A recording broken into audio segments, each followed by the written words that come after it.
which is impressive. This, the one you already mentioned in your first words about this wireless charging, automatic wireless charging. Yes. We noticed that in Shanghai was the premiere of a Geely model which can do this automatic parking. That sounds absolutely spectacular. If the car can park itself without any human, and then it can start, the wireless charging sounds absolutely science fiction, and it's still reality. Yes. Can you go a bit in more technical details how this is really possible? What are the key ingredients in this recipe? Yes.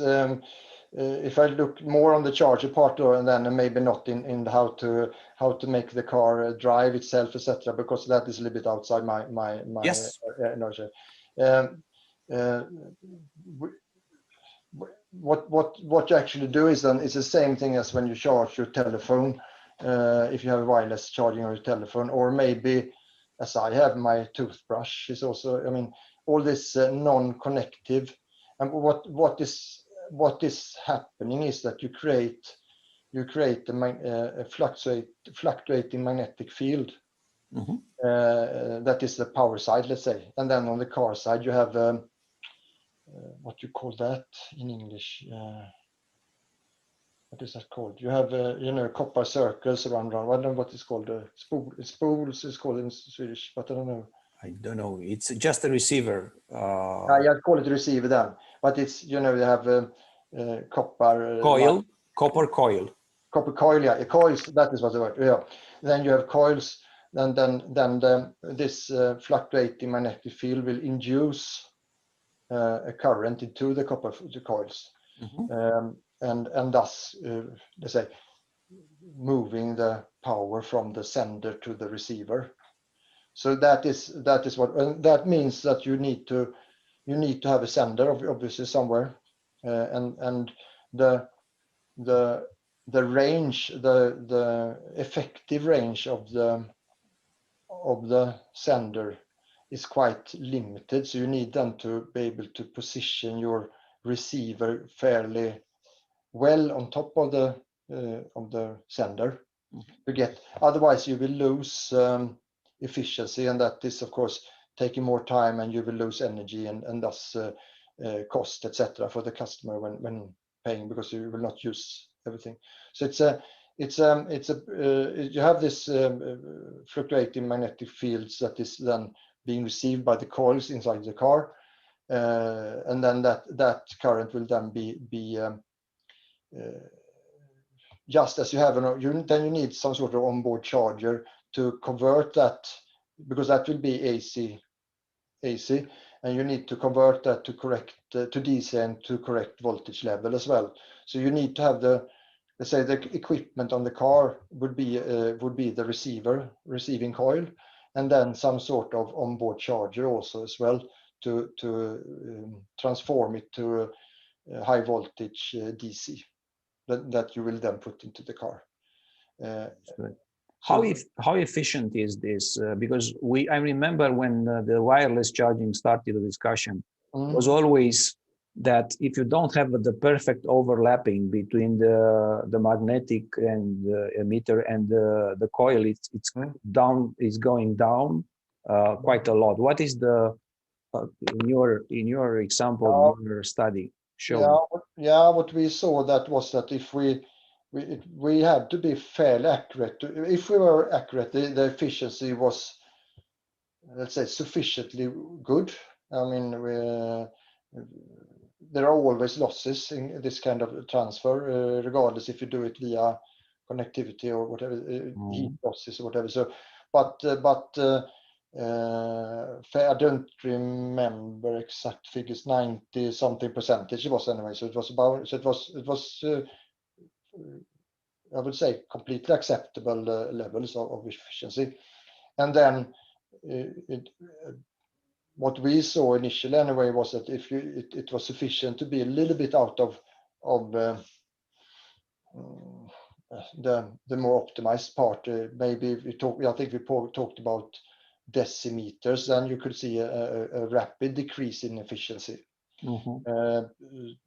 I know that the systems that are being developed now are I mean, more forgiving, let's say, or the margin of not being in the most optimized position is increasing. But still, you need to be fairly well situated on top of the emitter to have a good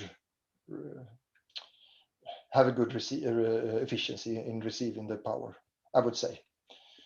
How big is the distance between the emitter and the receiver? It's about 15, depends on the ground clearance. No, normally we don't really want to lower ground clearance of the car, so it's to be acceptable, I would say it needs to stay within the rest of the ground clearance of that car. Okay. So it's a little bit depending on car type, etc. But you would not, because if suddenly that was the part that defined ground clearance, I don't think that would be a good design of the car. Yeah, that's clear. It's the ground clearance, that's the reference. Yeah. The next question is, how dangerous is that magnetic field? So let's suppose we have a cat just crossing when the car is charging, is dangerous? No, the tests that I have been seeing and also the part those tests have not shown any of that kind of risks, and not for animals nor for people, obviously, then because if we had seen that, we'd of course not pursue this kind of technique. It's not possible.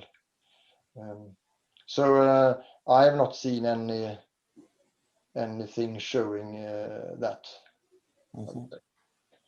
So there is even if you put your hand into between this magnetic emitter and receiver, it should be no problem. Talking, because it's clear, that's a good news, there is no danger, Mr. Wulfsberg. You say, because I saw the press release on that this is the future of charging. Mm-hmm. Why you think is the future of charging, this one? Again, it depends. I feel really, I should not say that in every question, but it's true. I mean, I believe that if you have autonomous cars that are actually driving around, you probably need to have some possibility. You need to have some possibility to charge the cars also in some autonomous way. And it could be a conductive charging way, or it could be wireless charging. That is one quite possible way forward, I would say. It could also be from convenience point of view. I mean, if you it's quite convenient to charge by just park your car and leave it. That is easy to accomplish from you as a customer. You don't really have to touch any cables or standing out in maybe in Europe. It could be raining or snowing or blowing or whatever, and dirt. It could be dirt, and they just park the car, and that is so. From convenient point of view, I think this is a great possibility.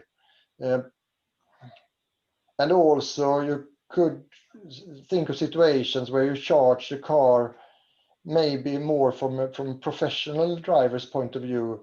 I know, for instance, there are investigations or tryouts in Oslo with the taxis about charging while waiting for customers. So just while you stand still for 10 minutes, maybe you will not bother to go out, attach the car to with a cable, and then detach it again. Instead, you just stand in your taxi parking spot and then waiting for the customers, and then the customers, maybe you're waiting for a train to arrive or a plane to land or something like that. Mm-hmm. That kind of stuff. So in all that all those situations, I think it's convenient. But for instance, if you take outside my garage, I think the cost will probably need to go down a little bit before I install that equipment in home. So the convenient part needs to be balanced with of course the cost for the user of the car or whatever. So it's a little bit depending on. But from I think convenient point of view, this is of course great, and also autonomous driving point of view, or autonomous cars, I would say. That was it. There are of course other questions, but it will be next time, especially that this is not coming really tomorrow. So Mr. Wulfsberg, I want to thank you very much. It was a very, very interesting discussion. Yes. With a very high level of science and engineering, and I'm very much appreciating and respectful to what you said. Okay. Thank you very much, and thank you, Malin.